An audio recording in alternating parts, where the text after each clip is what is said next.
Auto-édition, le guide de l'auto-édition, papier et numérique. Voilà, c'est un peu ce que je sais, ce que je fais. J'ai publié mon premier livre en 1991, donc bien avant Internet, et désormais je publie en papier et en numérique, en papier Made in USA par Amazon CreateSpace, donc qui m'envoie quelques exemplaires quand je lui commande à un tarif très préférentiel, parce qu'il n'y a pas de concurrence véritable en France à ce que propose l'aide à l'auto-édition d'Amazon, que ce soit en numérique ou en papier. Donc je peux vous présenter le menu de ce bouquin qui fait 240 pages environ, donc les informations de base sur ce que j'ai appris, puisque vous savez, on devient indépendant et on découvre comment ça se passe, donc je pense être le plus complet possible, et de toute manière, si vous apercevez, j'ai oublié quelque chose, voilà, que ce soit au niveau du dépôt, de affiliation sirène, de la Sécu, la TVA, il faut parler de tout ça, du dépôt légal, papier et numérique, des impôts, choisir CreateSpace, comprendre le monde de l'édition aussi, et trouver sa place dans l'auto-édition, questions techniques et pratiques sur le livre numérique, sur le format des livres électroniques, quelques astuces sur le DRM, on en parle moins désormais.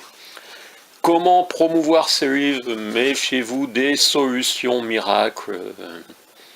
Et oui, si certains prétendent avoir gagné à la loterie du numérique, certains sont peut-être des riches qui avaient les moyens de faire croire qu'ils ont vendu beaucoup. Et oui, ça peut arriver. Dans ce monde-là, il y a beaucoup d'éditions de vanité. Voilà, les textes historiques, mon propre rôle, faire soi-même la réponse, les distributeurs, des parlementaires, des élus contre l'édition. J'ai essayé de faire changer des choses, je n'ai pas réussi. Voilà, la loi sur la copie privée, par exemple, ou le droit de prêt en bibliothèque. Donc j'en ai parlé avec certains élus, il y a eu des réponses officielles. Par exemple, le sénateur Jacques Ravit. Voilà, tout ça, ça donne un livre qui est considéré par beaucoup comme une référence et qui a permis à de nombreux auteurs de faire leur premier pas dans l'édition. Après, naturellement, chaque cas est particulier. Ce n'est pas un mode d'emploi à suivre exactement, c'est toujours à adapter à son propre chemin.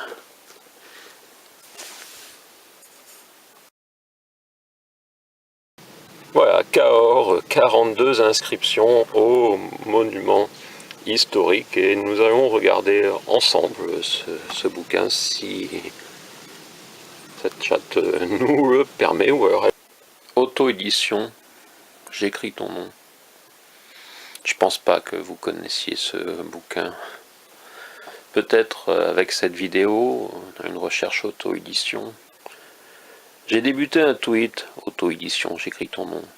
Il s'agissait de promouvoir mon 6e roman.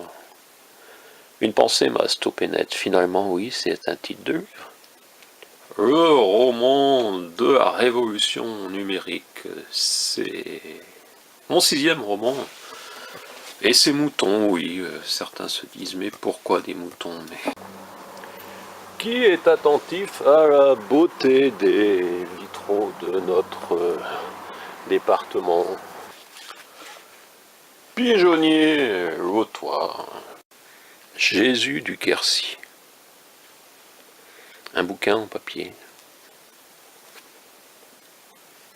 Le livre de la Saint-Valentin, un gros livre, plus de 500 pages.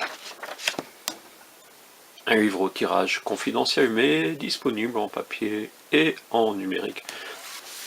Le manifeste de l'auto-édition, je vous avoue que j'espérais une plus grande diffusion de ce texte et une plus grande audience, une plus grande répercussion des idées. Voilà, pourquoi un manifeste?